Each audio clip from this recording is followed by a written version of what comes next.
Hello, everyone. It's Father Aaron, the Dungeon Minister. And I'm here with one of the coolest cats around. That would be Mr. Bill from Paint Minis Live. Bill, say hello to the beautiful people. Hey, how's it going, everybody? I'm Bill T here from Paint Minis Live. Thanks for having me, Mr. Minister. It's my second time around. I'm excited to be here. It is. You're always welcome, and you are a guest of honor today because I've got in front of me. Well, you'd always be a guest of honor, but particularly today, I am in front of me. There is an enormous box here. It says Fragile, so I imagine these are Italian miniatures. Must be Italian. Got Italian. I feel like all shipping companies must speak Italian because at least they know what fragile means. Fragile. Most of the time. I'm not going to open it yet. I'm going to keep it for a little bit, see if we can accumulate a few people here as the Rolling Stone gathers snow. I have a news item, and I want to ask you about some stuff too. My first news item is that the registration. Hello, Hellworks, Hellchild, teach us the U.S. Post Italian. TCS Post Italian. I'm going to put this on another screen because I've got something else up from you, but let me grab that as well. So one of my big news items today is that I have, as of about noon today, Claricon registrations are now live. Claricon 2025. What's a Claricon, you ask? It is an old school gaming convention, and it is happening in Glen Williams, Ontario, the urban center of Glen Williams, Ontario. It's a tiny little hamlet. October 24th through 26th. The registrations are at, I will copy it and put it in the chat. claricon2025.rsvp.com. You know what? I'll just do this. That'll be easier. I'm telling you, if you haven't gone and you can make it work, it's so worth it. It's ridiculously worth it. It is a lot of fun. What happens at the convention? Well, we play a lot of games. We have Bandit's Keep is coming up from New York with his good buddy Hext Press. They're both running games. You can find their YouTube channels out there. Mage's Musings is coming in, another great YouTuber. Grumpy Old Slan will be here. Tale of the Manticore, who does a fabulous podcast, is going to be here. Judge Rumble is coming in from out west from us. A whole bunch of folks. There's a fellow, David, who has written a Hardy Boys role-playing game, which I and at least one of my boys are going to be playing. There's all sorts of great stuff. We've got all sorts of people who are running games. Sonic Decay is running a game, and Justin, I don't think he has a sort of fancy YouTube kind of name, but Justin's running a game. A friend of mine from here in town, Rick, is going to be running some Dragonlance. There's going to be lots of cool stuff happening. And I can scroll down on here. I think you'll be able to see this is a shot of a couple of years ago, actually, but this is pretty much the deal. Although this year it's twice as big because we have a second space of similar size that has been rented. And the calendar, as you can see, is just packed. The opening night's got a great dinner we're going to have. There's a silent auction that goes on, games, and the next day, after a great breakfast from the men at the church, there'll be 10 tables of games. And then the onion eating contest, which is great. Bill, you did well in the onion eating contest last year. I gave it my best. You didn't quite take it, but you were. I think it was you. Second. Yeah, it was you and Ye Old Geek. It was you and John. So you did about as well as you could without taking the prize. That was pretty darn good. And we've got more games after that. Another 10 table session. Going to be a panel discussion. Don't quite know what we'll talk about yet, but we'll get to that. The games in the evening, too. We go pretty much till midnight, right to the end. And then Sunday, obviously Sunday morning, I'm a little busy. But there's pickup games happen at the tables, open tables people can play. And then in the afternoon, we pick it back up at 1:00 to close it out with some more games. And my eldest son, Fleetwood, is going to be running Call of Cthulhu. I've got to get he wrote his blurb today, and I have to get it up there. It's very creepy. But check out the wonderful people who are coming. Bandits Keep, Bear the Gen X GM. He's awesome. BS Games, a great game maker. Dirty Basement Terrain isn't there, but he's made a whole bunch of stuff to be auctioned off. Grumpy Old Slan, Hex Press, Mage, these folks I mentioned earlier. TBA, you see TBA I have written there. Paint Minis Live. We're crossing our fingers. Hopefully you can make it up again. Me too. Yeah, it's a bit of a commitment and a big trip, but you're always welcome. There's a consignment sale table, which is always cool. Yeah, and it is, as I say, in lovely, lovely downtown Glen Williams on the banks of the Credit River. So it's pretty cool. Anyway, that I wanted to get that out to announce to people. Again, the link is on the screen, and I'm going to leave that on there for a while. Right now, what I want to do, I want to make myself bigger because I'm going to open this box, and at the end, I want to talk about your page too. Sure thing. So, because it's awesome as well. First of all, Bill, let us know about Paint Minis Live. I mean, it kind of what's on the tin is what's in the, but give us the quick and dirty on the history of Paint Minis Live and what you do. Sure. So a couple of years ago, I decided that I wanted to live stream some painting as I was getting back into the hobby. I took a brief hiatus for a little while. And I really wanted to kind of get back into it and share both the mistakes as well as the successes that I made, kind of relearning a lot of the rudimentary painting techniques that I had kind of learned along the way previously. And I thought, heck, I'll live stream it. I'll make a little studio in our basement. I'll start painting some models, and we'll just see where it goes, but I still wanted to share it with a lot of people, and it's really hard to get your feet under you when you first start out. So I reached out to Bill Sylvie, the Dungeon Delver, and I got my first project, this big old Grenadier Red Dragon. And that's that stream that I was painting that dragon. I met you, and you said, "Hey, I like some skeletons." So we sent you some skeletons, and now basically whenever I have the free time available, I go ahead and I paint models, and I talk through the process and how I choose my colors and all that good stuff, and just try to make a fun space for people to come and chat about whatever they'd like, and maybe learn a thing or two about painting if they're interested. Yeah. And the lounge cat lizards hang out with you. Yeah, the live chat lounge cats. I love the live chat lounge cats. It's just a catchy little phrase, everybody the regulars that like to pop in, and we have ourselves a good time. Sometimes it's talking about nerd culture, other times it's about the gaming industry as a whole, whatever we want to rant and rave about. And sometimes it's about what we're making for dinner that night. Yeah.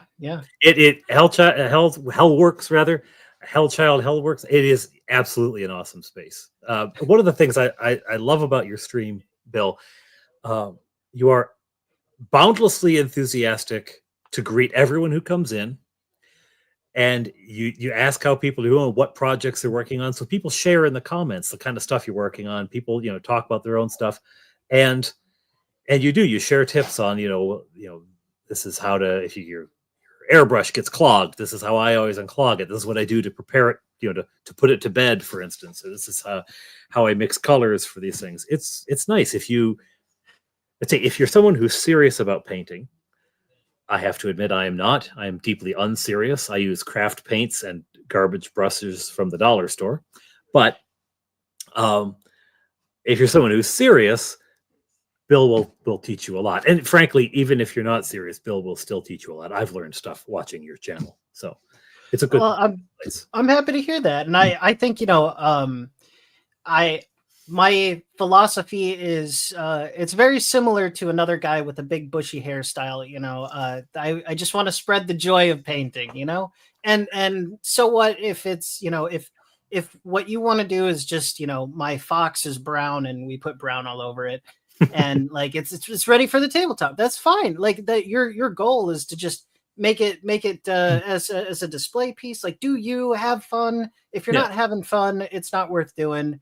But like if if you're also wanting your fox to look hyper realistic, I can bring you there too. And I'm hoping to in the future soon here with the launch of Paint Minis Live 2.0, the new website, schedule classes, so one-on-one classes that people can be a part of if they wish to take that extra step forward, in their painting journey. I'm just imagining me in one of those classes, and all you would say the entire time is, "Oh, why did you do that? Don't do that." Oh, Father Aaron, what did you do? I think that would be your entire monologue the whole time. No, I doubt it. I seriously doubt it. I mean, again, there's so many ways that you can, I started too with dollar store brushes, and honestly, it was like enamel paints. No. And so I was like, I had no clue that you had to use a special thinner with enamel. It was like those Testors paints. Yeah, and, I remember that. And so I'd have to throw the brushes away because I didn't know how to clean them.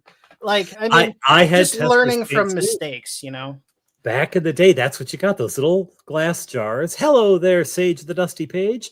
Sage is doing a really cool, he's remodeling a room to be a game room, and it's coming along quite nicely. Sage, I first ran into your page. You were doing tiles for a game. Was it Dungeon? I want to say they looked really cool at the end. Anyway, at the end of it, I gotta check that out. And it is morning down where Sage is because he's upside down. He's holding on with his toes, keeping himself from falling off the globe. He's down in Australia. Gotcha. Yeah, and that was actually, as you were discussing that and talking about yourself in comparison with Bob Ross, I thought, first of all, yes, the positivity, the good vibes, but also I thought, he should do like classes. And then you said you're going to do classes. That's brilliant. I want to see, though, a little, I'm going to give this orc a happy little blood stain because he's killed some people. So his axe has got some blood on it. That's true. I really haven't delved too hard into the really deep grimdark stuff. There's a channel out there called Grimdark Compendium, and I mean they are like very gnarly grimdark. I haven't really gone down that side of dealing with a lot of the gore and the other stuff yet, but I don't know. There might be some future projects where I go and experiment in different areas of painting. Probably something I wouldn't send you quite yet until the heroes of Honeywood are a little bit older. But I will show you. This is not really grimdark, but it's very strange. This is something that you painted during the last Claricon. Oh, yeah. It's a tentacle creature. And I tell you, there clearly was, it was missing. You got it with this missing. You didn't lose it. I think it's probably another leg, probably. Yeah, but, I think I'm the one who filled it in with hot glue. Hello, Lightmane. Hey, Lightmane. But I gave this to Fleetwood because he runs Call of Cthulhu, and this to me screams Cthulhu. Hello, Hungar the Starvarian. How are you doing? It's good to see you. On the quest for the epic interdimensional cheeseburger or something like that, I think is his catchphrase. I've seen it before. Yeah. Always questing for the cheeseburger. Hungar's good people. He's got a channel of his own. Go check him out. So does Lightmane. So Sage and Lightmane and Hungar. Hellchild posts, I believe, on social media somewhere. You can let us know. Let us know what your platform is. Yeah. The cheeseburger of epic density. That's what it is. Cheeseburger of epic density. Yeah. Awesome. I'm really excited to see that he's going to be using that in his game. That monster. He hasn't yet, but he has run things, and I anticipate at some point he might. Let's see. With a slight rewrite, he might end up using it at his game at Claricon because he's running Cthulhu at Claricon. I don't know because he's running a game that he ran for his brothers and myself a little while ago. So actually, Bob Johnny was going to sign up for it, and then he said, "Well, it's the same game you've already played." Okay, but pretty cool. Yes, and I just to for people, I held it up earlier, but I mean this is Bill's work. This is Oh man. General Panic, right? And my camera isn't great, and I was going to set up Claricam, but Claricam isn't that good either. It really isn't. It doesn't show terribly well. You know what I could do though? What I could do, and I should do, is show people a better shot of this, because I have. When I make the videos, of course, General Panic showed up in an adventure on our table, and when I recap things, I always have things pop up on screen. Where is my picture of him? Because he did pop up. Where is he? Where is he? Now I can't find him. That's just embarrassing. Oh, you're good.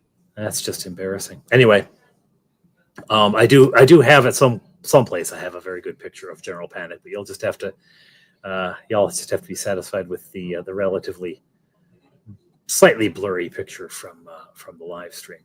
Anyway, this is not today's unboxing. This was sent, oh golly, not quite a year ago, was it, or was it? Yeah, it was about a year, basically. About a year ago. Yeah. Wow. You get basically a box a year. It's just like Santa. I'm getting the beard. The beard's Yeah, coming you are. along. Well, and you're from the north. You're from the north. You're up in Minnesota, so that's cold enough. I think you're actually. I know I'm in Canada, but I think you're further north than I am, because I'm in the sticky down bit of Canada. We might be very close longitudinally. Yeah, I think your drive over was actually mostly westward. It was, or eastward. Yeah, it was. I was contemplating about going north and then up and over, but it was going to take me way longer. So I went down through Chicagoland, Michigan area, and came back up. Well, and you had 1,000 miles. Yikes! You had family in that area, didn't you? Yeah, I stopped over in Gary, Indiana. And got to see my aunt and my uncle there, and I gave them some Paint Minis Live T-shirts. They were so pumped about it. I love them; they're great. They gave them T-shirts. I thought you were saying you gave them some miniatures. Yeah. No. I should at some point. I don't know. I think maybe next Christmas I'll have to do up a Harley Davidson for my uncle. He's got a wicked motorcycle collection, Harley Davidsons. He's got like I think his collection was like 12 at one point. Well, 12 bikes? Yeah. Wow. He's got a couple of them that should honestly be in a museum. And he's been contemplating about how to reach out to the right museums to see if they'll take them. Some of them not even for cash, just like they really should just be in a museum and like donate them, kind of thing. Cool. So yeah, he's pretty serious about it, but like not really much for the armored wizard and dwarves and stuff. Well, Harley and they generally share a music. There's a lot of crossover in the music. I did want to get this up because this is a particularly beautiful that piece. Is a good shot. Very close up. Yeah, it's a good model. I mean, he's beautifully done and very creepy. Yeah. General Panic. We also, you know what? Until I just looked at this on the screen now, I had never noticed that what his horse is stepping on is a statue of a skull. Yeah, it's a little like pillar thing. The more you look, the more you see. Yeah, it's fabulously done. So I wanted to show that off because it's excellent work, and just wait till you see what you got this time around. Well, that's the thing. I think I'm gonna go ahead and do that. So just running through here. Very Conan the Barbarian, Snake Cult Horseman. Yes, indeed. And Bill is awesome, and it is beautiful work. I always get such a good ego massage when we do these. Hey, that's so good. It's so good. It keeps me going. Keeps me And going. and hello there, Robert Rubovsky Turner.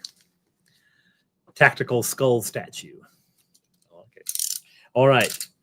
The good old Olfa knife. Not crafting with it today, just opening a box.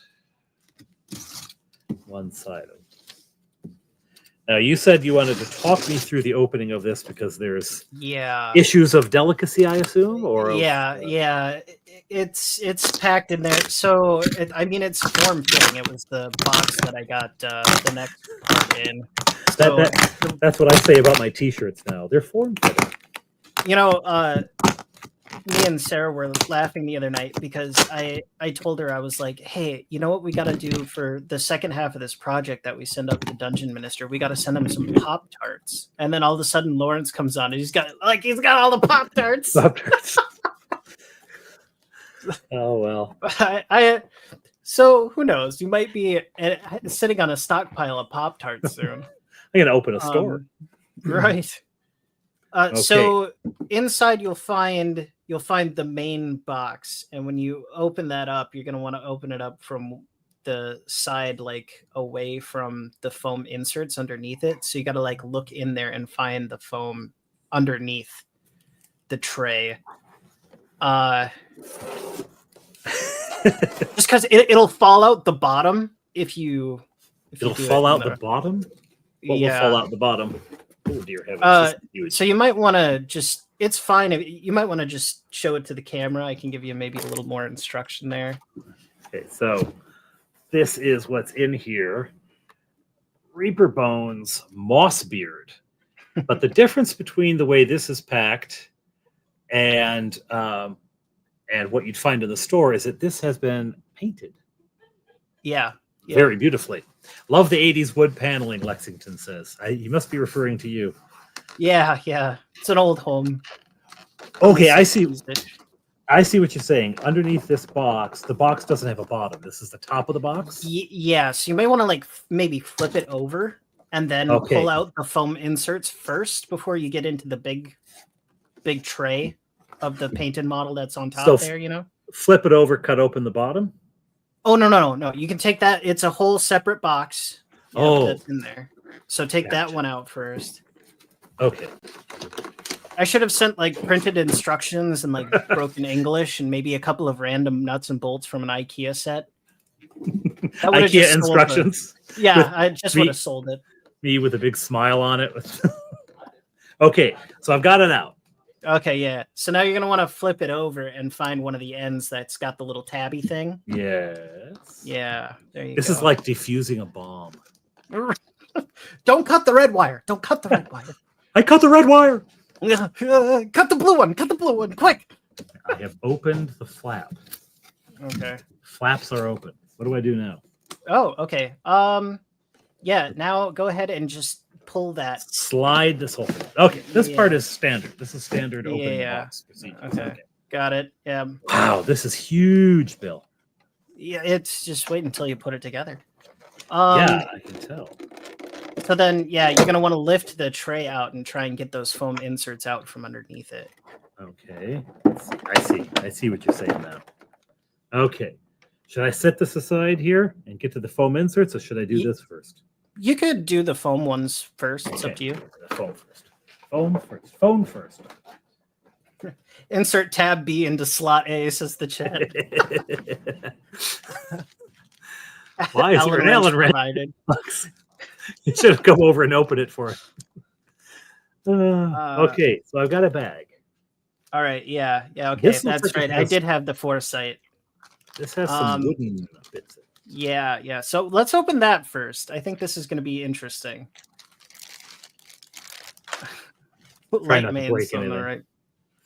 On the right track, the yellow stripe, not the blue wire with the red stripe. Hey, yo, Squirrel Hermit, you're just in time to see some very cool stuff, and I know what this is. And speaking of IKEA, this is a piece of a catapult, unless I am much mistaken. It is. It's halfway between a catapult and a trebuchet. It's a trebupult. Trebupult. Yeah. A catushay. All right. I didn't paint it partially because I ran out of time. and but I think it's wooden. It's made out of wood. Well, that's the classic. That's the classic crafters, terrain thing, right? Like, how can I make this wood look like wood? Right? Yeah, it's already wood. So They would. So I don't know if you can talk me through this. yeah. Do these go in? One of these in, and then put the thing between it. So there should be a platform in there, right? And that's kind of like platform. Got it. Okay. There's two of these. Yep. And those go. You see where there's little hooks on the back of the platform? That's the top. There's like a little hook thing. Well, this is the top. Oh, so that goes that up. Yes, I believe so. You are not because the flat part on the bottom holds the truck and wheel assembly. Oh, yeah. Okay. And there's two little pieces in there. You'll have to glue them down because I wanted it to be able to not break in shipping. Flat pack. Yeah. It's IKEA. It's IKEA. It is. Oh, I see. It is. It's flat pack furniture. I see. So those go, just like that. Yeah. Cool. I won't put them on now because so then and then the catapult part goes between the two forks. Yes. There is also a like cross member that goes in between the forks. I see in there. It looks like it's got two little that bit. Okay. That bit goes in there. Yeah. Oh, that is fabulous, Bill. And there's a little look at that. There's even a little bag sealed up on me. Wait just a minute, I'll get my hammer, says Slan. How you doing, grumpy old Slan? The legend returns. Indeed. Oh yeah. And there's the weight. Yep. Yeah. The trebuchet. Oh, that's fabulous. And then there should be two pieces that slide on the outer side of it. Yep. And those go into the weight assembly, and then the front side of the cantilever bit. Right. So the largest end is where that goes. Yeah. This gun? That one goes at the end, so you can if you want to, I thought, you're pretty crafty. You could probably make a little sacket out of twine or something. I probably could. You could put some pretend rocks into. But that might be pretend rocks. Sure, whatever you wanted to do. But pelting the dog. Right. But Trebupult. You could probably use that as like a base or whatever, and it'll just hook on to the end. Yeah. A cat boucher for launching cats. Piece that broke off. Oops. He's hello and Jorge. Hello. Hey, Jorge. You got to send me an email there, Jorge. I got to get your address to send you during the Nerd Council of Doom. Jorge won Saber River. Nice. Congratulations. Enjoy that. It's a very cool module. Let me know. I've got the instructions for it. I can send them to you for how to put that together. You know what? You probably just take a picture of them and then send the picture, so you don't have to physically send something. Oh no, it's just a digital. It's like a little PDF document or something. Beautiful. Yeah. I didn't. There are more parts that go with it. It's actually supposed to be operated by a rubber band, but to be honest, I just thought that it's better to leave it on the simple side and just it's a prop. So it also wouldn't look a big rubber band on there. Right? Yeah. It is a great module there, Sage. Yeah. So that is very cool. Thank you for that. As you know, there is a battle coming that will require it. Right. I heard that there was a scouting party looking for the pieces for a trebuchet, right? Yeah, hopefully. that was it. It was something that the Heroes of Honeywood found in a cave. And it was a cave. It was a cave full of orcs, and they're like, "Hang on now, orcs aren't smart enough to use this stuff." And that was when they started to unravel that the orcs were working with the hobgoblins. But then they had to leave it behind because they were being attacked by one of Dirty Basement Terrain's enormous spider creatures. The orb spider or whatever. The spider man. Yeah. Spider web golem. Yeah. And so they ditched it. And so I decided that would be one of the goals for my my Claricon game last year. So the Claricon games that I run are in the same world, and they intersect the Heroes of Honeywood story here and there. That's so cool. That's so cool. All right. I have another bag. This one, you can kind of open it from either end, but this is these are Morgan's men. Okay. Yeah. So they took a long time because I've been learning some more like painting techniques along the way. And I really wanted to kind of pull out all the stops for these guys just because I was learning them as I was painting them. Right. So the design would change every now and then to incorporate more more and more of the like advanced techniques that I was learning. Yeah, a new idea, Yeah. It looks like one of them dropped his shield. Okay. Well, nothing a bit of super glue can't fix. Yeah, absolutely. There was, when Lawrence sent, there was a, God bless him, he sent a beholder. But, I mean, that's just nothing but breaking points. Yeah, googly eyes, right? Yeah, googly eyes, it all came off. Actually, that makes that guy look kind of tough. I'll show these guys off in a second. It makes him look rather tough because he doesn't have an arm like he, he lost it in battle. So this is, I'll show them off one by one. This is going to be difficult. I don't know how well this will turn out. I wonder if I can, let's see, too bright is not going to be good. What if I just dim it by doing that? And I'm going to get something to block my face so it doesn't try to focus on me so much. This is Morgan's Men. And turn there. This really beautifully detailed shield, which is probably not going to show up terribly well, but this beautifully detailed shield. And there's a story that goes with this shield. And I'm going to call up the story because I remember us discussing it. That's a throwback. That's a ways back, yeah. Yeah. So I came up because this shield just is on the mini, right? That's just what it. Yeah, it's embossed. Right. Yeah. So, what I love about getting miniatures, this happened with Faux-Fire's miniature. She's holding this bow with dragon heads on the ends of it, right? And so I created Sigemund's bow, a magic item, in the game based on the mini. Oh. Yeah. So I love getting the mini because what it does is it's a seed for an idea, and then you go with it. So first of all, what I'm going to do is because you got this absolutely on. You got that dead on. So I'm going to share this image of the shield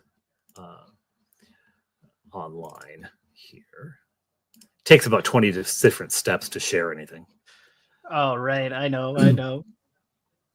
Man, just looking at the chat. Thank you for all the compliments, everyone. That's well deserved. It's so humbling. Absolutely deserved, though. So this is the shield design. You had sent me, a rough idea of what it was, and so the story behind this shield. Let's make sure again. Yeah. So the story behind the shield. It's the coat of arms of the House of Darach, an ancient house now fallen from power, which held the throne for over 300 years a few hundred years ago. They are connected by marriage to the Count of Kilmarnock's mother's family. Their seat is in the forests of the southwest. The oak is the ancient Darach family symbol, and the red and gold torse, which is the twisted but is the favor of the Baroness Kildare, an ancestor of Count Cormac's mother, whose marriage into the Darach family increased their prestige and put them into the ranks considered for the throne. The lozenges are for the 7 kings the family produced. Those are the little diamonds. The crown, obviously a reference to their dynasty. The family is now a minor house that cannot send many soldiers to assist the count, but the ones they send are mighty. So, actually, it's 200 years. I corrected myself later. I realized that 300 years for 7 kings would be some mighty long-lived kings. So, Right. so it's slightly shorter. So these are actually soldiers of. Um, they are of Cormac's alliance that he sends to help. That he sends to help Morgan. Okay. And again, I'm trying to block my face because I have an ugly face, so you don't want to see it. I originally started calling them Morgan's Men because I just wanted them to kind of be somehow connected to that whole like the rising tensions that we're Yeah, building yeah. with the armies being assembled on multiple fronts, you know. Absolutely. Well, and in the story right now, Cormac is he is at the keep on the Northern Sea and not strong enough yet to challenge the Baron who took his seat in Kilmarnock from him. These guys come from further south. And what they're going to do is instead of going up to the keep, he's going to send order for them to go over to relieve Morgan, to help Oh, Morgan. okay. So they're going to be part of the battle. I want them in that battle too. That's awesome.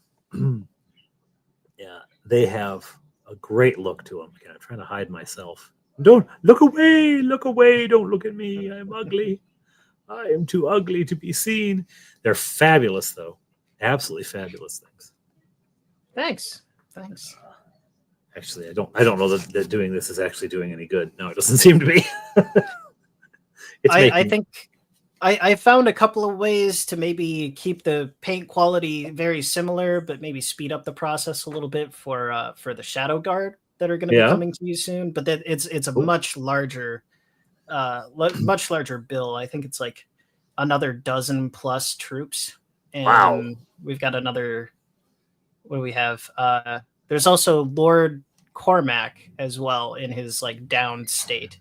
Cool. So I have Lord Cormac at, when he's fighting and at full strength, and then if he takes a really big hit or something, his horse and himself are separated, and he's got like a long sword. Yeah, cool. So we're going to be working on that very shortly. I'm giving myself a small break to do some real life stuff quickly here, and then I'll be back to painting. You have a life? What? Right? Yeah. I hope so. I can't always be locked away in a dungeon basement painting minis as much as I'd love it. Paint, damn you, paint.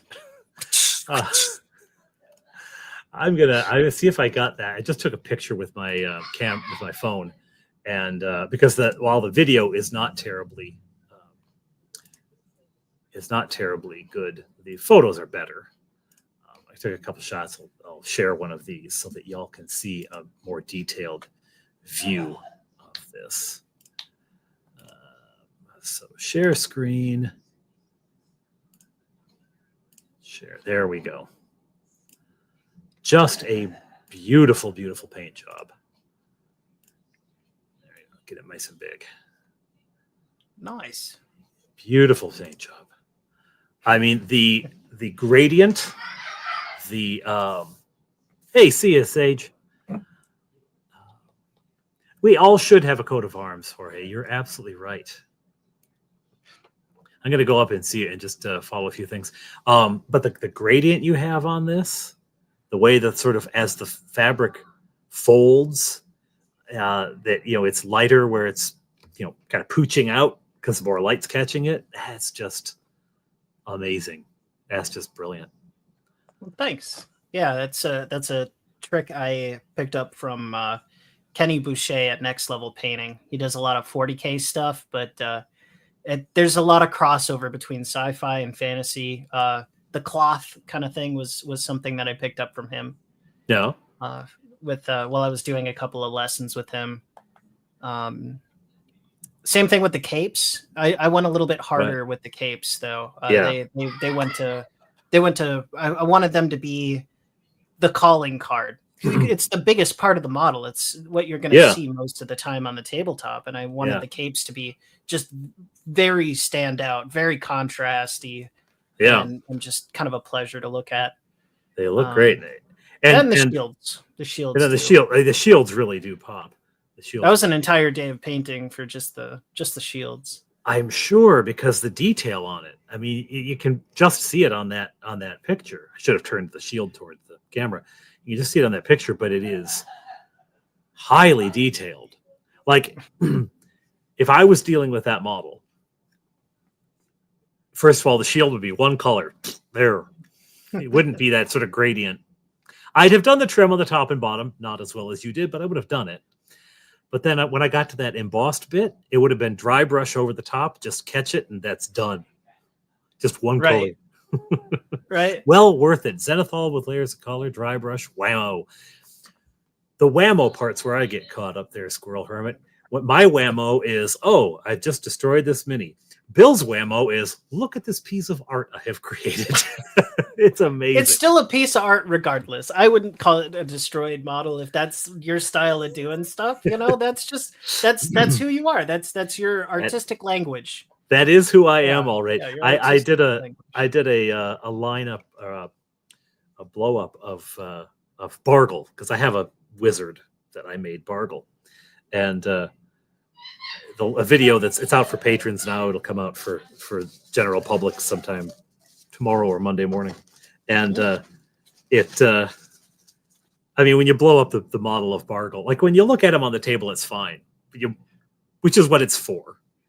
So I'm not like, really seriously beating myself up about this, but when you blow it up, it's like,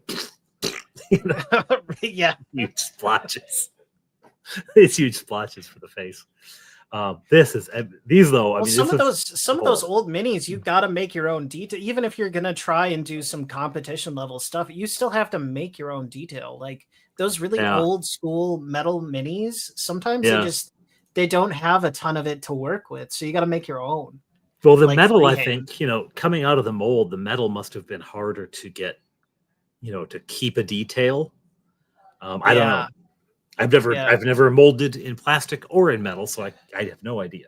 But it must be the temperature too of the mold itself. Like if it's the first cast, it's going to come out really nice because the metal is cold. But if it's like the 8th cast, it's going to kind of be a bit more elastic on its way out. I would surmise, at least with like soft metals like that. Yeah, they're very, very soft metals. They're very soft. Yeah. Squirrel Hermit's been using speed paints. He loves them. And Squirrel, you paint things that are like, I've painted a completely detailed elf warrior on this grain of rice. Here you are. Like 15 millimeter or something. It's insanely small. Whoa, that's a small. It's small. Hats off to you, Squirrel Hermit. Hats off. It is tiny stuff. Tiny stuff. All right, now there's this monster here. Yeah. Let's get into the tree. I know it says Mossbeard on the package, but there is no name for this thing. Well, no. Everyone names it themselves. My heavens! I'm going to see if I can find here. Here's his face. And you actually created a sort of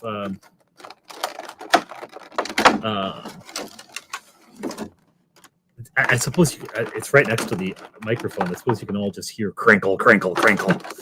Sorry about that. That's the sound of new minis. Everybody loves that.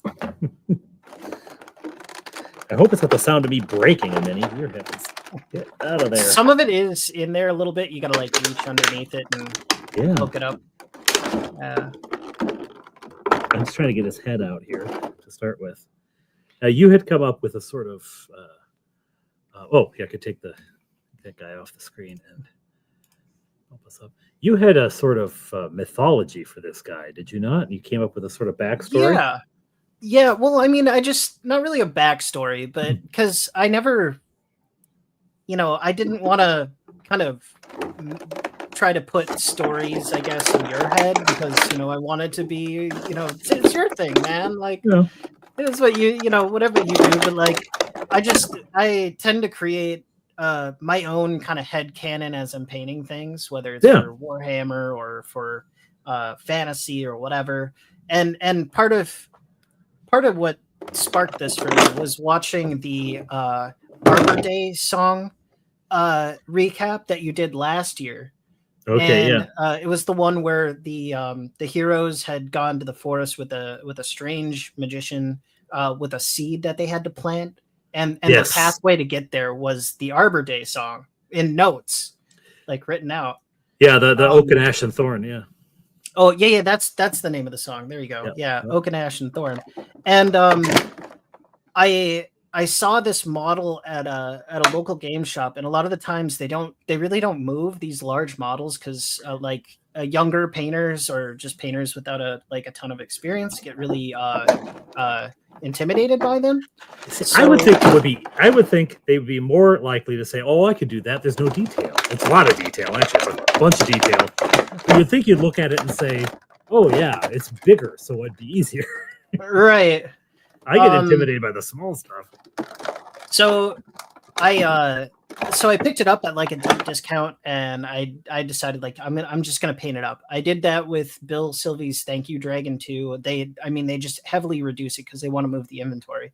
Right.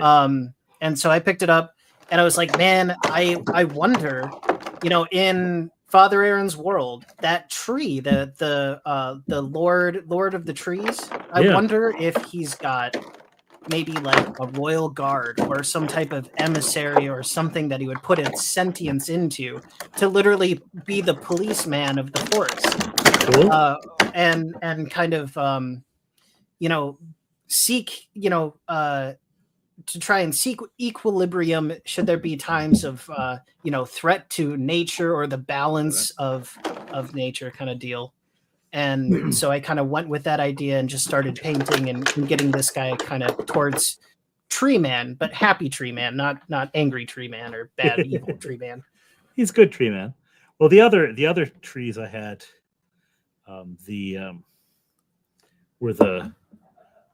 were oak and ash and thorn, and they're all good guys too. So they could be good guys together. Nice. Is he supposed to be a bad guy in the? Because I don't know any of the canon of what this is supposed to be. Oh no! I just yeah, definitely a good guy kind of entity. Yeah. The Well, whereas I mean like Mossbeard. What? Come back here. Oh, I think it could go either way, to be Okay. honest. Yeah. I don't know much about that range other than they make a cool tree man. They do. He's a very cool tree man. I think I may be trying to put that in the wrong slot. What's going on, Forge and Brush? That's making Good to sense. see you. Good to see Hey, you. Forge and Brush. Welcome. Pull up a stool. We're at the feet of the master here, learning about painting. And you did a good deal of texture work on this as well. Definitely wouldn't call myself master, but yeah, I just I took. It's got some like molded in. It looks like moss on it underneath there. Right. But I just decided that it was like the best thing to do would be to like flock over it with a couple of different kinds of flock and make it kind of really get that tree vibe going, Yes. old ancient tree vibe. It looks fabulous. I mean, that worked brilliantly. Yeah, there should be like kind of a central hub you attach his face to, and then a couple of like shoulders and some. I'm getting it together off camera here. Oh, nice. All I have left is his hand, so I'm gonna get this in. There you go. Then I'll show you. I've got to hold his legs together because, of course, he needs to be glued. Oh, he's coming apart. He's coming apart. Get that arm back in. This guy was actually. Oh. Oh, that's wicked cool. He's walking sort of stooped over. Yeah, very Like kind of old. Yeah. He's feeling it today. He's like, oh, I should have slept longer last night. Right. I really kind of like the idea of Ents. They're so cool. Yeah. I never know which way to go to get the camera. I'm happy to see that the flocking stayed on there over it survived the journey. It not only it survived the journey, it survived me taking it out of the package. Very cool. That is Yeah. awesome. And those glowing eyes are awesome. Let's see. Grab up some hope and see the chat here. Yes, 15 millimeter Squirrel Hermit, just Wow, tiny. that's impressive. That is Oh, impressive. so Squirrel Hermit did some War Priests today. Some War Priests. There's pictures in Discord. I'm going to throw those up for a second here. Let me see. Find Squirrel. Okay. There are War Priests. This is what I dress like because I'm a War Priest, you know. Let's see. Stop screen, present, share screen. There he is. So this is Squirrel Hermit, who's over there in the chat. That is his War Priest. No way, at 15 mil? 15 mil. No way. Way. Totally Wow. way, man. And I have to tell you, Way to go, Squirrel Hermit. That's 15 impressive at 15 mil. at 15 mil. Yeah. Yeah. I like the basing on that too. Pretty insane. Yes. Very nice. Pretty insane. Very nice. There we go. So, first of all, thank you. Hey, no problem. There is, considerable problem. I know. I watched a lot of the videos as you did this. There's there's hours in, what I showed you here. So there are a total of 7, it looks like. Yeah. 7 of the soldiers, the Morgan's men. Mm-hmm. A catapult, a huge ent. There's hours of work here. So thank you. You're welcome. You're welcome. One of the things I hope, if nothing else, you can get for this is some exposure. One of the things I want to do right now is get you to tell me a little bit about this. Sure. Yeah. So this is paintminislive.com. It's the website for PML. It's an online shop. We have a whole bunch of gamer goodies over there. Some of it's digital, like you can see these featured products up here are all from James F. Keck Games. He does wonderful RPG stuff, a very indie producer, kind of a one-man band show. I've played his Simple Sixes. And Fleetwood ran Simple Sixes for the first Claricon. It's a great system. Awesome. Yeah, I played his there's a childhood horror based one in there that I played a part of as well. I love that one. The Dreamscape or something like that. Dreamweaver. It's right there. That and Blazing Sixes. Absolutely wonderful game. And he gets a hefty cut on the sale. As well as I have to say, go ahead and find Dungeon Minister's affiliate link because we have a network of affiliates that I've met through Claricon on the internet, so on and so forth.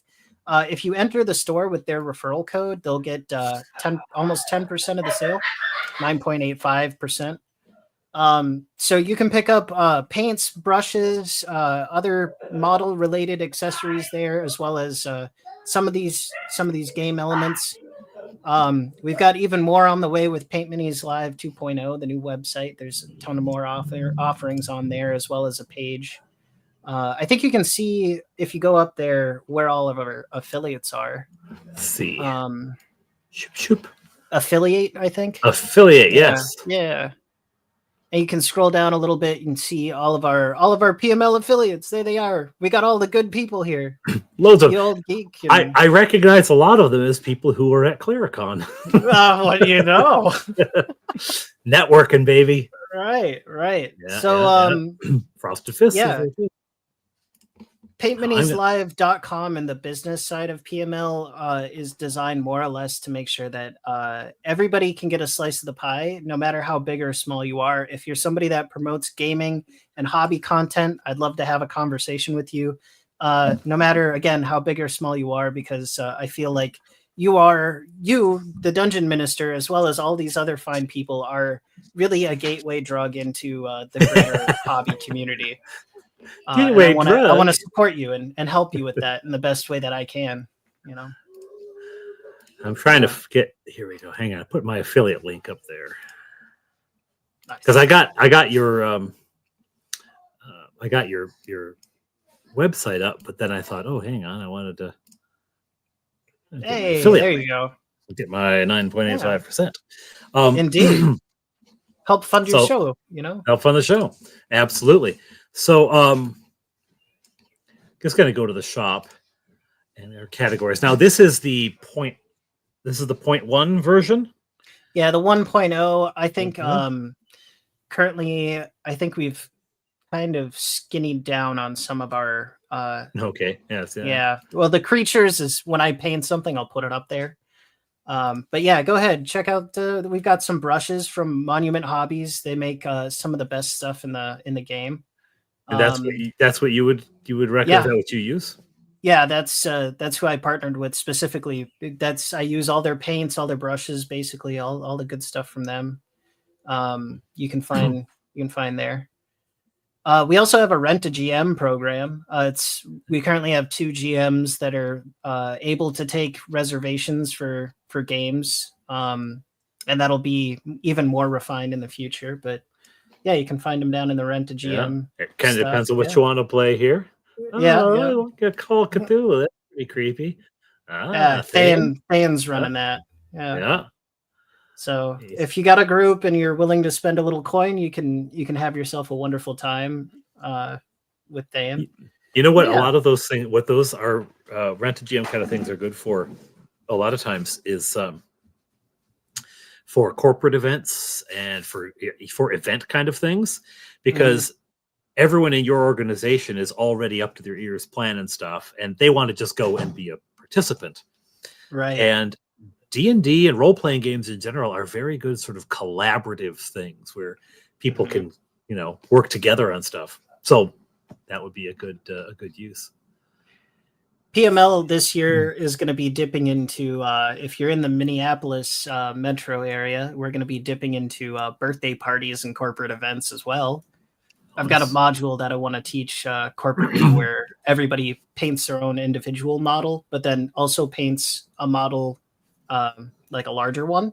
Cool. So you kind of get to see everybody's paint style and how they collaborated to get to the end product. But yeah. So that's the website so far. We're going to be releasing 2.0 before the end of this year. And it's going to be a totally redesigned shop, a lot more bells and whistles than the one current. But we'll still have all the affiliate stuff and whatnot. But yeah, a go bag. Yeah, that's the one that I took all my paints to Claricon in. That was my all of your paints. I did. I took all of them. I gotta tell you, Bill came up here it's a Jeep. Yeah, a Jeep-like vehicle. The back of it was just stuffed. He had not only his computer, and I think it's not a laptop; it's a computer. Yeah, it's a desktop. Yeah. And a painting booth and paints and originally boxes of minis. Yeah, that's right. We're stopped at the border. Yeah. Because what did you have? Like 50 minis tops? Something like that? Less than that. I think it was about 35. You're really going to undercut the Canadian market there with your 50 minis. That's just going to be the collapse of the Canadian economy right there. The Border Patrol had me send them home because I didn't have the correct paperwork from the I can't remember if it was like the Revenue Service of Canada or something. Yeah. But, yeah.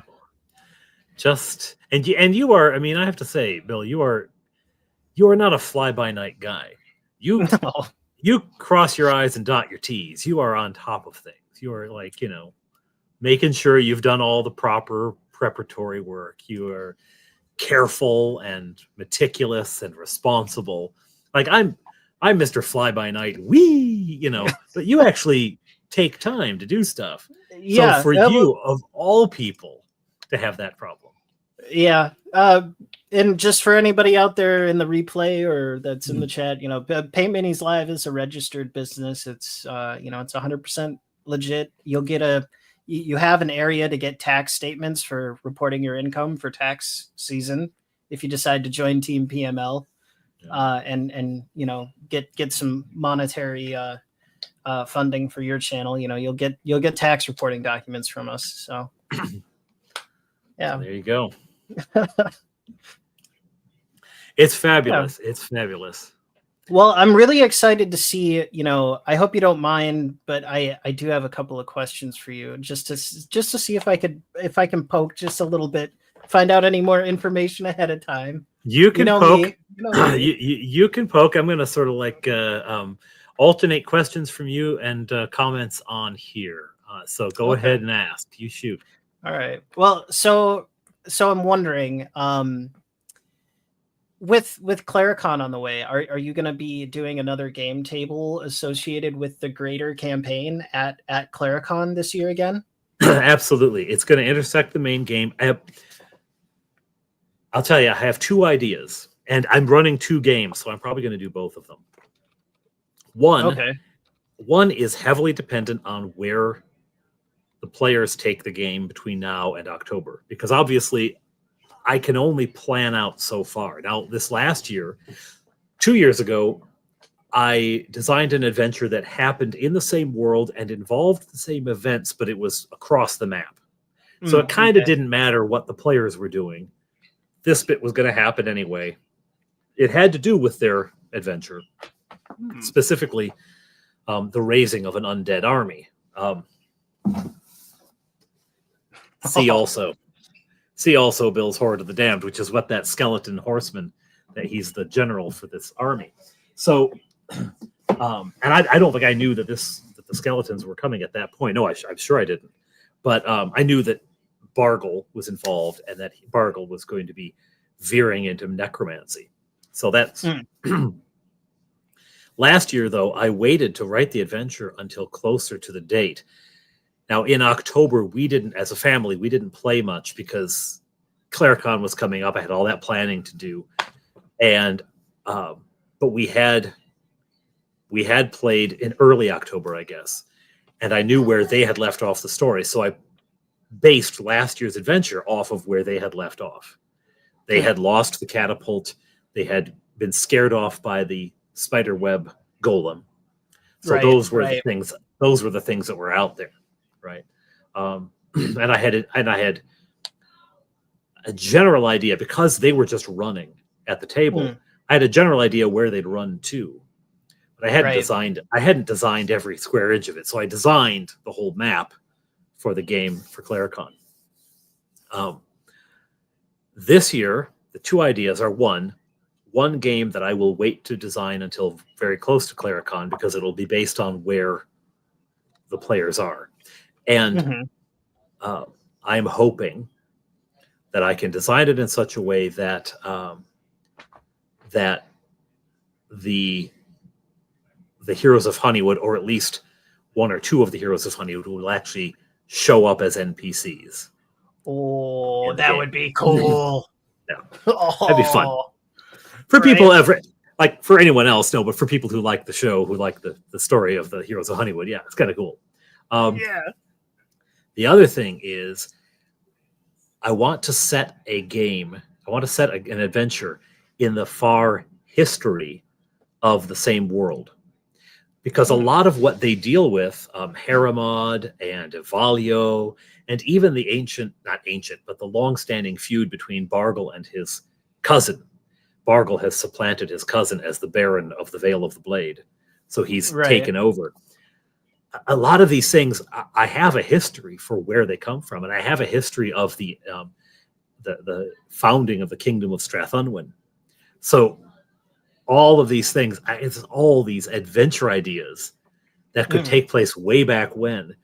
And what I would do is I'd make it something that was not directly related to the events in the campaign, so that Mhm. the outcome of the game, the Claricon game, wouldn't be preordained. Like I couldn't Right. Right. play a game in which the keep on the Northern Sea was never abandoned, because Mhm. it is abandoned in the story I'm playing, and I don't want to, I don't want to have a fixed. Well, the Claricon game has to end this way, otherwise it won't work. So, Right. Right. to have it open enough, but that would have something to do with the history, and that then would come back into the campaign as a piece of history. Oh, cool. You know, Okay. Yeah. like Yeah. there would be, if in the game they, they were defending a village and they failed, maybe because maybe it doesn't go the way they want to, and the orcs overrun it and burn the village. The PCs, the heroes of Honeywood, would come across a ruined village, burned out village, with Right. human skeletons everywhere, a few orc skeletons, the evidence of a battle, right? Something that would come up later. Right. Those are my two ideas. That's pretty cool. It is. Now, grumpy old Slam is saying he likes to use turpentine-based paints in a badly ventilated area. That way, if it doesn't turn out the way he wants, he gets a great feeling anyway. Be careful. That's a little dangerous. Yeah, having a pretty good weekend, Forge and Brush. This is an old comment. I know I'm going way back here. Very experienced journeyman, at least. All that's left to do is to make your masterpiece. Yes, indeed. I should think that this guy, if not the Ent or these soldiers, is probably that masterpiece. I don't know what I would do for my masterpiece. Maybe isn't Tiamat a dragon in D&D too? Yeah. Yes, Yeah, it is. I think I would probably buy a Tiamat, and like that would be my masterpiece. Well, I know you have experience in rescuing old metal models. Do I still have that thing? I had. Maybe I don't. I may not have it anymore. Oh no, is it back in there? Yeah. Actually, Slan sent this to me. Oh my heavens! This drawer is so heavy because it's all old metal models. Oh boy. A friend of his, and I think it's a friend actually who passed away, sadly, but had a whole bunch of minis. And here is now. Oh the wow. The pedants out there will say that's not painted correctly, because actually the center head is supposed to be the red one, and then there's this sort of funky stripe color on the back, and it's in those old enamel testers. I don't even know how you'd get that paint off. But if you wanted, be a hardcore chemical bath. Yeah. Yeah. If you wanted to do a Tiamat and you're up for a challenge, I will send that to you, and that is yours to have and put out in the window in the front of your shop when you open a brick and mortar someday. Because there's no way I'm ever going to. I can't rescue that thing. I don't have the skills. I don't even have the skills, frankly, Bill, to glue it together. It's so heavy. I've got no idea. No idea. I might take you up on that. Yeah, there you go. Yeah, Christopher Sims. If you're willing. Christopher Sims, thank you. I enjoyed the thumbnail making. Model reporting statements. The ding dang, the tax, yes. Then we've had some undead shenanigans in the monthly Patreon game, yes. Which is in a different region. It is. And there are undead there too, yes. Hello, Bob Jester. See, now this is an old comment. He could be there and gone by now. I don't know. I'm getting to the comments late. Very good. Sandblaster. There you go, Bob Jester. That's about it. So he's still there because he saw that. Yeah, Sandblaster is about the size of it. So so there's one question.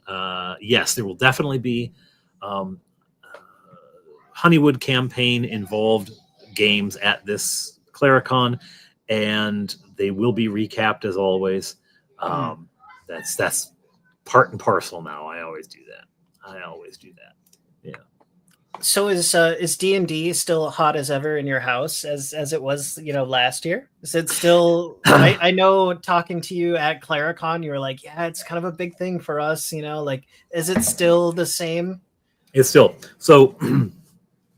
Um, Today, Touchberry asked if I wanted to play. Oh, what did he call it? I can't remember the name. He said, as I, what's that? I don't. What is that? And they've been doing a lot of programming with Scratch. It's a coding language. You kind of drop in blocks. It's not like coding, but it's learning coding. And they've been doing a lot of those games. And I thought he had made a game there, and he had, but he was saying, no, I want to make a D&D game and I will call it that. So, and Bob Johnny still runs a one-on-one for me with Balin. That's right. I have Balin. Balin's on the painting table. You do have Balin. That's right. Yeah, it's on the painting table. And then Fleetwood runs the parish game for us. He's now the DM for the parish game. I started out, but I thought, you know what? I have so many irons in the fire, and I'd like to play too. So he runs the parish game. He's been running the Keep on the Borderlands, and he attached Horror on the Hill. These are old modules, right? It's B2 and I think B3, B4. Horror on the Hill. Anyway, he stuck two modules together. So now we are exploring the Horror on the Hill. And and he plays, sometimes he plays at the school. There's a after school D&D. It's a 5e group, obviously, but they do that. And then the family game. The family game continues. I'm glad to hear. I'm really happy to hear that it's going strong still. It's I have such a fun time watching the show because it's like kind of learning to be a kid again all over again, like listening to the recaps and how it all happens. It's just that's cool. Get to live a little vicariously and have some fun. And I think it's just such a good lighthearted piece of, sit down and watch this for the next 20 minutes and and get lost in it. And so thanks for doing all the hard work that it takes, because you were telling me it takes hours to do these things. It really does. The time I spend painting, you spend editing. It is the the recording is I went on the 14th and I recorded enough for 2 episodes up to where we were at that point, and I just finished editing the first one earlier today, and I exported it. It coded the whole thing and made the video, and that's now, again, it's up for patrons. It'll be live for everybody in a day or two. Actually, I'll send you the link. There's some folks that are I mean, the patrons obviously do a monthly financial give, but I can't even imagine the both in terms of labor and the cost of the minis and everything else, and the shipping and everything else. You more than earn early access to the video. So I'll send you that when we're done here. Awesome. I'll send you that link. Thanks. So that's coming out. So yeah, it took essentially a week to do. Wow. Now, part of what that is I've got a real job too. I have to, and it's a particularly busy week. We've got this big celebration coming up tomorrow. It's the 200th anniversary of did I say this already? You told me, but not them. Okay, so it's the 200th anniversary of Glen Williams, which is the village where our church is, and so there's a big. Now the church is only 123 years old, so it's not, but we're doing it. The whole village is doing a bunch of, and tomorrow is St. Albans Day, and that's our church is St. Albans. So, I guess it's gonna be 150 people there, from all over. Yeah, and I mean, I've just had a death in the parish, and there's a couple of weddings coming up. So that kind of stuff, I have an actual job. I gotta go do it, right? So I edit mostly at night once the boys are in bed, so I can focus. But it gets to be 11:30, midnight, 1 in the morning, and you're like, okay, I gotta stop. I gotta stop. So yeah, that's why it takes a while. Thank you, Grumpy. 91% isopropyl alcohol for touch-up scraping work after the sandblaster. Right. No, he said dip it, or part of the menu in paint thinner. Let it set there for a day or 3. Might soften the paint enough to get a small scraper for delicate detailed work. My heavens. Sometimes it's a labor of love with those things, but when you get the finished product and like you see what you've taken from a big lump of gray plastic to giant NT tree man, like it makes you feel something nice inside. And especially if you can, give it to a good channel that promotes positive hobbying, like what's the more the merrier. No, we do try. They're gonna flip when they see this thing.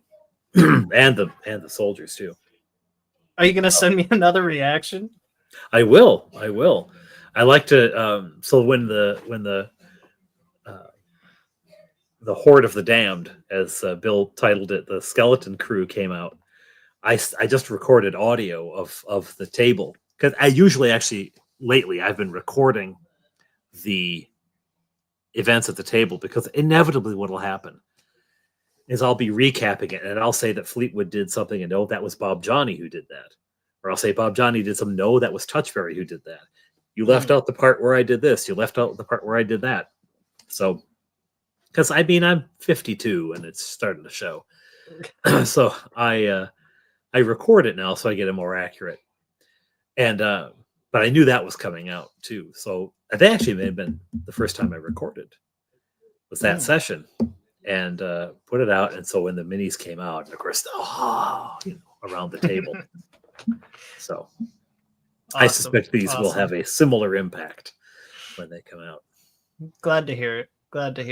Well, I'm super excited to see how these get incorporated into your world and the stories that unfold around that, and also just Claricon 3, man. That, like, 3 of them. You've done 3 of them. Well, no, I've done 2. Achievement. Well, sorry, I've done 2. This one may crash and burn. 2 is still. Well, 2 is still great, and I mean, on top of that, you got number 3. I can't plug it enough, but if you have not gone to Claricon and you can get there, you really should go. It's You'll meet so all kinds of great people. It is so much fun, partly because it's a small convention. Now, I did say we've grown. I was showing you earlier. There's on the Saturday, I've rented a second space for the morning into the early evening. So for that period, we have 10 tables running, 5 at the church and 5 at the town hall. And that actually could bump up. I haven't filled all of the tables. It's like 1 table here, 1 table there. I think over the entire weekend, I've got 5 open tables yet. So if you'd like to come and DM something, if you'd just like to come and play, that's awesome too. But if you'd like to come and DM, very cool. But the vibe of it, though, and I don't think that's going to change, even though we've gotten more tables. It's that it is a small con, and by the time you're done, you've probably gamed with most of the people in the room. And if you haven't played a game with them, you have had a conversation with them, because it's intimate, it's small. We had 60-ish people last year. I expect we'll have more this year. I don't think it'll ever get north of 100. If it does, that's great, as long as we still maintain that feel of smallness. And it's a very family-friendly environment too. Oh, that's it. Yeah, there were gamers of many different ages. Some of them were. I know General Nut had some younger folks there too. Not super young, but younger folks. And well, his daughter, who's probably 20s, I would say. But there's another fellow brought his son, who was about my kid's age. There was, of course, my boys were there. And this year, I think, because Fleetwood's at high school now, he's made some gamer friends there. I think, some of them are going to be coming. So, cool. It's kind of neat, Really getting some new blood going. Very nice. Yeah. And very nice. I think because even though it's grown, it's now in 2, like the second space is almost the same size as the first. So Yeah. while there's 10 tables, when you're there's 5 tables because you're in a small, because it's two spots. So I don't think it'll feel huge ever, right? Yeah, yeah. So another priest in the area actually offered the use of their church, which has a much bigger hall. Oh.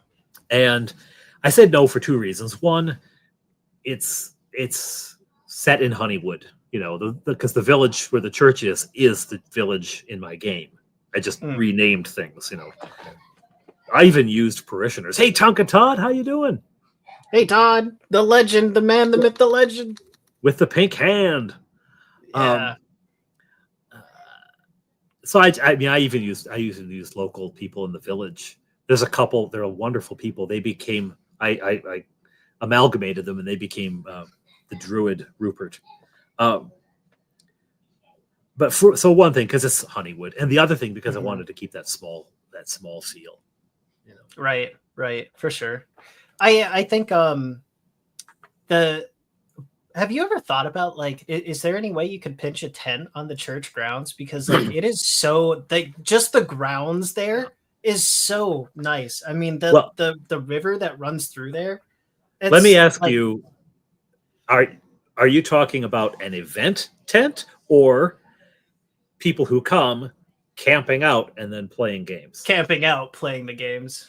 There's a fellow who was talking about last year coming. It didn't turn out to work, but he was going to do just that. And the first year, had a fellow, and I won't drop names if he wants to remain anonymous about this, but he slept in his car.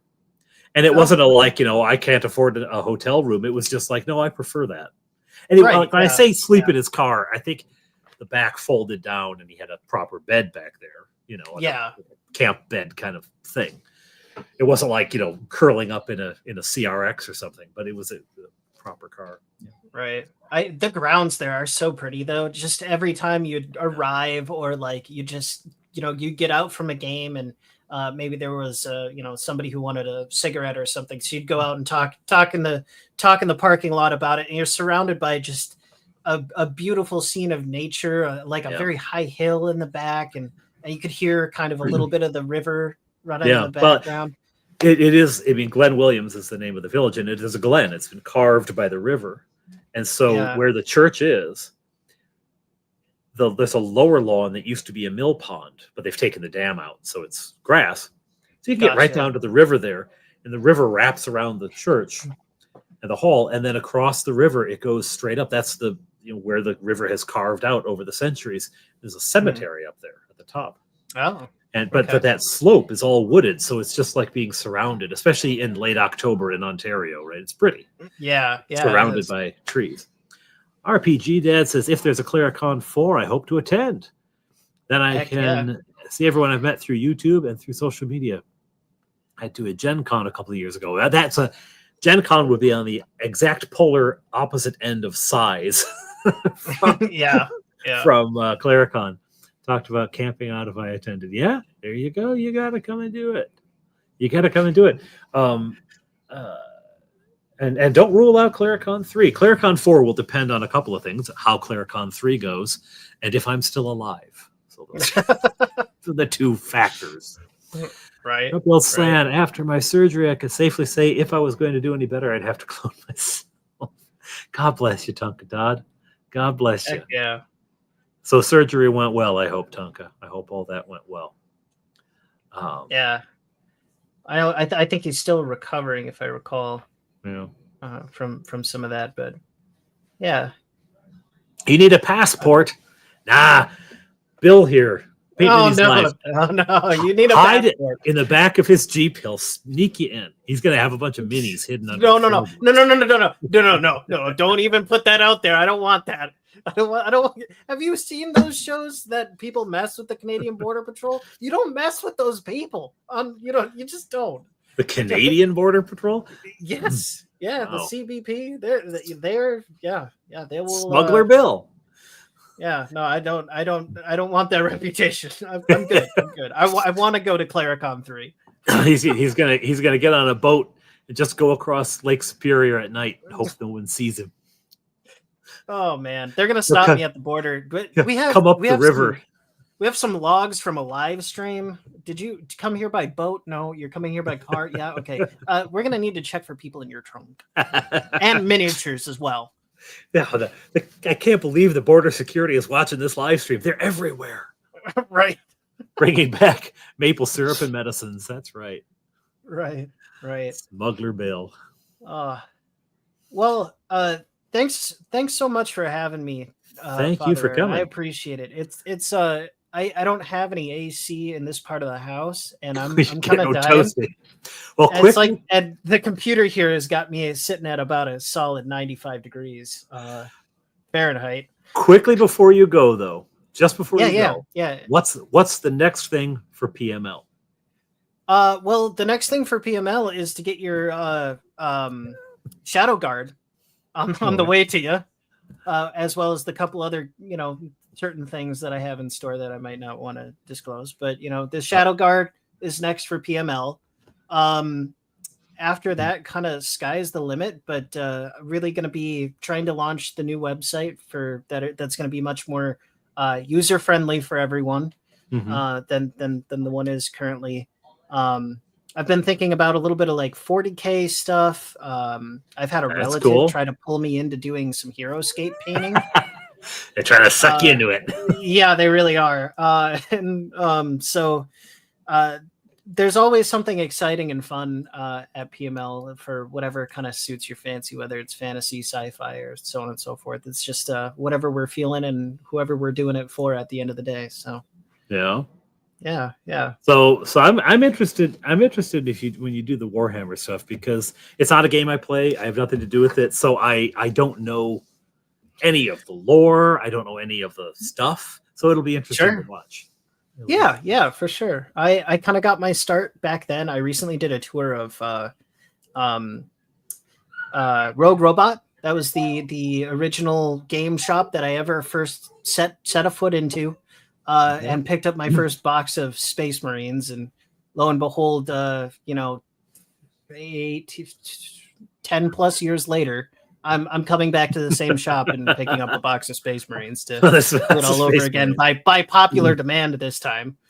So, and I imagine, given that time stretch, they're probably about $30 more expensive. And don't get me started. Dave's Workshop. Yeah, but cool. I have to admit that the 40K community is big out there, and it's a great way to kind of pull people in and expose them to some new stuff like Dungeons and Dragons. I've seen a lot of people that originally were kind of, when I first did some of the 40K stuff in the really early days of PML, kind of grow a little bit on for the Dungeons and Dragons stuff, cool. as I've painted them. So I imagine there's a lot of crossover there. Yeah, for sure. But thanks again for having me on. It's been absolutely wonderful to hear from you. Well, thanks for coming on. Now, everyone, make sure, if you are not subscribed already to Bill's channel, Paint Minis Live, I think it's in the description of this video. I'm pretty sure I put a link in there. If I didn't, I will later. Paint Minis Live here on YouTube. And check out right below here, Paint Minis Live. It's even my affiliate tag. So there you go. Check out his store, whether you go through mine or just go straight to paintminislive.com. He's got a lot of great stuff. Especially if you're a painter, he's got all the goods, as you saw, loads of stuff. Check out those James F. Keck modules. They are game systems, really. They're very good. As I said, I've played the Blazing Sixes. I've played Simple Sixes. It's good stuff. It's very good stuff. Check that out. My boys played Dreamweaver, and they enjoyed that. Check it out. And, of course, I have to plug my own Claricon. Go to it. You won't regret it. RPG Dad, you got time to get a passport. You've got time. Anyway. You can do it. 2025, end of October, October 24th to 26th. We should, I miss James too. He was a lot of fun. He's a lot of fun to play with. But he's still around. If you buy one of his copies, the money does go to him. So yeah, and he hasn't died or anything. He's just he's just not gaming online anymore. But he's still around and he's still kicking. And Bill, thank you so much. This stuff is awesome. It's good. Bye, Daddy. Bye, And, son. And Can these I guys. can I blow the trumpet before we end? Oh, you go. Okay. Do you have one? Fabulous. Fabulous. All right, everyone, thanks for coming and have a very good rest of your evening. Thank you again, Bill. Go cool off somewhere, eh? All right. Take care, Father Aaron.